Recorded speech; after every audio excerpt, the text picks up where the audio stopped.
আপনি যদি এই রমজানে অর্থাৎ এই যে 2026 সালে যে রমজান মাসের ঈদ রয়েছে, এই রমজানে যদি আপনি কোনো একটা চাকরি করতে চান কোনো শোরুমে অথবা সেলসম্যান হিসেবে বা 1 মাসের একটা পার্ট টাইম চাকরি করতে চান, তাহলে এই ভিডিওটি আপনি সম্পূর্ণ দেখবেন।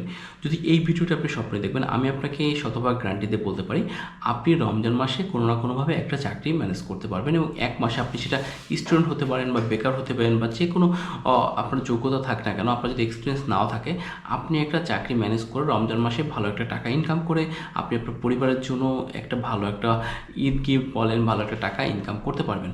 এতটুকু আমি আপনাকে 100% গ্যারান্টি দিচ্ছি। এই ভিডিওটা যদি আপনি A to Z দেখেন, যদিও ভিডিওটা একটু বড় হবে, কারণ আমি আপনাকে বিস্তারিত খুলে বলবো কীভাবে আপনি চাকরি ম্যানেজ করবেন, কী লাগবে, সব বিষয়গুলো আমি আপনাকে স্টেপ বাই স্টেপ বলবো। তাই আপনাকে বলবো একটু ধৈর্য সহকারে সম্পূর্ণ ভিডিওটা দেখেন, যদি আপনি এই সামনে রমজান মাসে একটা মাস নিজেকে খুব একটা ভালো একটা ইনকাম জেনারেট করতে পারেন বা ভালো একটা ইনকাম করে আপনি পরিবারের জন্য ঈদে ভালো একটা গিফট দিতে চান, তাহলে এই ভিডিওটা আপনার সবচেয়ে বেশি কাজে দিবে। প্রথমে আসি, আপনি যদি রমজান মাসে কাজ করতে চান তাহলে আপনাকে কী যোগ্যতা থাকতে হবে। প্রথম কথা হচ্ছে আপনাকে ন্যূনতম এইচএসসি পাস থাকতে হবে। অনেক ক্ষেত্রে শোরুমগুলোতে এসএসসি পাসও নেয়, যদি মনে হয় যে আপনি ভালো স্মার্ট রয়েছেন বা আপনি মোটামুটি কাজ বোঝেন সেক্ষেত্রে। তবে আপনাকে ন্যূনতম এইচএসসি পাস হতে হবে। যদি আপনার এক্সপিরিয়েন্স থাকে তাহলে আপনি ভালো হবে। তাহলে আমি আপনাকে বলবো, যদি আপনি এইচএসসি পাস হয়ে থাকেন এই মুহূর্তে, তাহলে আপনি ভিডিওটা কন্টিনিউ করেন। যদি এসএসসি পাস হয়ে থাকেন তাহলে আপনি ভিডিওটা দেখতে পারেন, তবে আপনি ভিডিওটা দেখে আপনি ট্রাই করতে পারেন আমি আপনাকে যেভাবে বলবো। ওকে, প্রথম ধাপ হচ্ছে আপনার শিক্ষাগত যোগ্যতা থাকতে হবে এসএসসি বা এইচএসসি পাস। যদি আরও বেশি হয় তাহলে কোনো সমস্যা নেই। দ্বিতীয় কথা হচ্ছে, আপনি যদি রমজান মাসে 1 মাস সেলসম্যান হিসেবে কাজ করেন, সেক্ষেত্রে আপনার আউটফিট মানে আউটলুক কেমন হতে হবে। দেখেন, আপনি যখন একটা শোরুমে জব করবেন বা সেলসম্যান হিসেবে কাজ করবেন পার্ট টাইম 1 মাসের জন্য, যখন যেহেতু প্রত্যেকটা শোরুমে কিন্তু কাস্টমার আসে, তারা কিন্তু ভালো স্মার্ট হয়, ভালো হয়, তারা কিন্তু খুবই বিনয়ী হয়। সো আপনাকে যে যোগ্যতাটা থাকতে হবে, আপনার আউটলুকটা খুবই সুন্দর হতে হবে। ব্যাপারটা এমন না যে আপনার চেহারা অনেক সুন্দর হবে, না, নট লাইক দিস।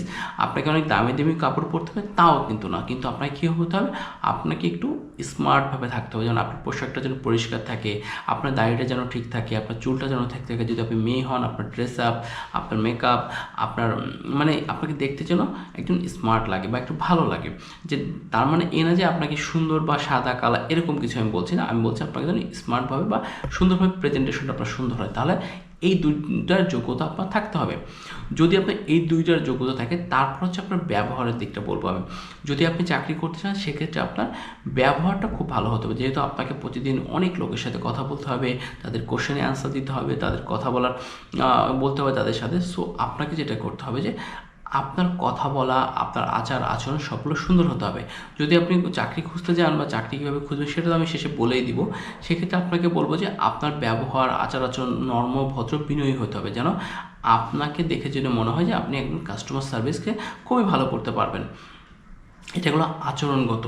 তারপর যেটা রয়েছে, আপনাকে একটু টেকনিক্যাল বিষয় জানতে হবে। যেমন ধরেন, আপনাকে একটু অনেক সময় হয় যে কম্পিউটার বেসিকটা জানার প্রয়োজন হতে পারে, আপনার মোবাইল অনেক সময় জানার প্রয়োজন হতে পারে। যেমন ধরেন, একটা কাস্টমার বললো যে ভাই এই অনলাইনে এই প্রোডাক্টটা দেখেছি, আপনার এখানে আছে কিনা। এখন আপনি যদি ওইখানে ওই প্রোডাক্টটা যদি আপনি সার্চ করে না পারেন মোবাইলে, বা তার মোবাইলটা অপারেট করতে না পারেন, বা আপনি নাই বোঝেন অনলাইন কী, ই কমার্স কী, ওয়েবসাইট কী, তাহলে কিন্তু আপনি এই জিনিসটা বুঝবেন না।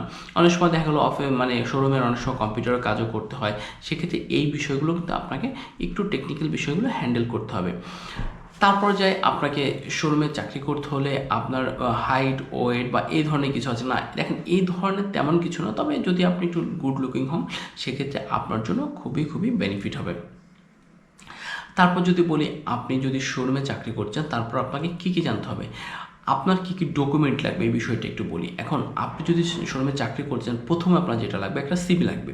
কারণ একটা সিভি না থাকলে কিন্তু আপনার সম্পর্কে সেই প্রতিষ্ঠান কিছুই জানাচ্ছে। আপনাকে বলবো একটা সুন্দর করে 2 পেজের একটা সিভি লিখবেন, এবং সিভিতে অবশ্যই কিন্তু আপনার সঠিক তথ্য, অর্থাৎ আপনার দেশের বাড়ি কোথায়, আপনার পড়াশোনার যোগ্যতা, আপনার নাম, ভোটার আইডি কার্ডের যে নাম সেইটা সঠিক থাকে, আপনার বাবা মার নাম, সব কিছু ইনক্লুড করবেন। সাথে একটা সুন্দর ছবি, পাসপোর্ট সাইজের ছবি অ্যাড করে দেবেন, যেন আপনাকে সিভি দেখে বুঝতে পারে যে না এই ব্যক্তি আপনাকে যেন কল করে তারা যে না আপনার একটা চাকরির ইন্টারভিউ রয়েছে। সো আপনাকে বলবো যে আপনি একটা সুন্দর করে একটা সিভি রাখবেন, সেই সাথে হয়তো আপনার এসএসসি এইচএসসি যে পরীক্ষার মার্কশিট বা সার্টিফিকেট থাকে সেগুলোর যেন একটা ফটোকপি আপনার রেডি থাকে, এবং সেই সাথে ভোটার আইডি কার্ডের ফটোকপিটা, অনেক সময় বাবা মার ভোটার আইডি কার্ডের ফটোকপি চাই নিরাপত্তার খাতিরে, এবং সেই সাথে যদি আপনার কোনো পরিচিত থাকে যে রেফারেন্স হিসেবে যে ভালো কোনো প্রতিষ্ঠানে জব করে বা কোথাও শোরুমে জব করতেছে তারও একটা রেফারেন্স রেখে দিবেন। এতে এই ডকুমেন্টগুলো আপনারা রেডি রাখবেন। এখন আপনি যদি এই ঈদের যে রমজানে যে 1 মাসের চাকরি করতে চান, সেক্ষেত্রে আপনি কোথায় গেলে চাকরি খুঁজে পাবেন? আপনি দুইভাবে চাকরি খুঁজতে পারেন, একটা হচ্ছে অনলাইন, একটা হচ্ছে অফলাইন। ওকে, আমি প্রথমে আপনাকে অফলাইনটাই ট্রাই করতে বলবো না অনলাইনটা? ওকে, অনলাইনটা আগে শুরু করি। আপনি যদি অনলাইনে আপনি চাকরিটা খুঁজতে চান, দেখেন অনলাইনে কিন্তু ভালো খারাপ সবই আছে, প্রতারক আছে, ভালো আছে। অনেক সময় আপনারা হয়তো বুঝতে পারবেন না যে এইটা ব্র্যান্ড কি নন ব্র্যান্ড। আপনাকে আগে জানতে হবে যে এদের কি শোরুম আছে কি নাই, এদের শোরুমটা বড় নাকি ছোট, এদের কতগুলো শোরুম আছে, এইগুলো একটু আপনাকে যাচাই করতে হবে। যেমন ধরেন বাংলাদেশে অনেক ব্র্যান্ড আছে, যেমন ধরেন ক্যাটসাই আছে, তারপর সারা আছে, তারপর মনে করেন কি বলে আরও অনেক ব্র্যান্ড আছে, কোনো পোশাকের ব্র্যান্ড আছে যেগুলো ঈদে কিন্তু তাদের প্রচুর পোশাক সেল হয়। সো এইসব ব্র্যান্ডের যেসব নামকরা ব্র্যান্ড আছে আপনি সেসব ব্র্যান্ডের ফেসবুক পেজটা খুঁজে নেবেন। খুঁজে নেওয়ার পর তাদের যে ফোন নাম্বারটা রয়েছে, তাদের ফোন নাম্বারে একটু কল করবেন যে আমি আমুক, সালাম দিয়ে কথা বলবেন যে আমি তো এই রমজানে ঈদে 1 মাস আপনাদের এখানে কি রমজানে 1 মাসের জন্য কোনো লোক নিচ্ছে কি না। আপনি যদি বলে হ্যাঁ নিচ্ছে বা নিচ্ছে না, যদি তাদের লোক প্রয়োজন হয় তারা কিন্তু অবশ্যই বলবে। আর যদি এমন আছে যে শোরুমের অন্য কোনো নাম্বারে ফোনে তারা বলে দেবে যে আপনি এই নাম্বারে কথা বলেন, তাহলে আপনি জানতে পারবেন। সো আপনাকে এইভাবে প্রত্যেকটা ব্র্যান্ড 10টা ব্র্যান্ড, প্রত্যেকদিন 10টা ব্র্যান্ডকে কল করেন। আপনি ব্র্যান্ডগুলোতে কল করার পরে আপনি জানেন যে তাদের কোনো শোরুম আছে কিনা। আমি আপনাকে গ্যারান্টি দিয়ে বলছি, আপনি যদি এই মাসে অর্থাৎ ডিসেম্বর এবং জানুয়ারি ট্রাই করেন, আমি আপনাকে গ্যারান্টি দিয়ে বলছি আপনি 100% এই পদ্ধতিতে আপনি কিন্তু চাকরিটা খুঁজে পেতে পারেন। সেকেন্ড অপশন হচ্ছে আপনাকে যেটা করতে হবে যে প্রত্যেকটা শোরুমে যদি অন্য এলাকায় থাকেন, যে আপনার শহরের কাছাকাছি থাকেন, তাহলে আপনি সরাসরি প্রত্যেকটা শপিং মল বা মার্কেটে চলে যাবেন, যে সেখানে যে সরাসরি আপনি বড় কোনো ব্র্যান্ডের সাথে কথা বলবেন। আপনি যদি যমুনা ফিউচার পার্ক ঢাকার কথা বলি, Jamuna future park Bashundhara city shopping মলে যদি আপনি কথা বলেন, সেক্ষেত্রে দেখবেন যে আপনার কিন্তু কি বলে, সেক্ষেত্রে আপনি যেখানে দেখবেন যে অনেক শোরুমগুলোর সামনে কিন্তু লেখাই রয়েছে যে লোক নিয়োগ করা হবে, বিক্রয় কর্মী প্রয়োজন। আমি কিন্তু আমার বাসার সাভারে কিন্তু অনেকগুলো আমি দেখি যে সেখানে লেখা থাকে যে বিক্রয় কর্মী নিয়োগ করা হবে। সো আপনি যেটা করবেন যে সেসব শোরুমে যে আপনি একটু কথা বলবেন, কথা বলে যা হবে যে আপনি সেখানে তাদের থেকে সরাসরি কথা বলে আপনি চাকরিটা ম্যানেজ করতে পারবেন। সেক্ষেত্রে আপনি আরেকটা কাজ করতে পারেন, সেক্ষেত্রে আপনি আপনার সিভিটা অর্থাৎ সাথে নিয়ে যাবেন যেন আপনি ইনস্ট্যান্ট সিভিটা দিতে পারেন।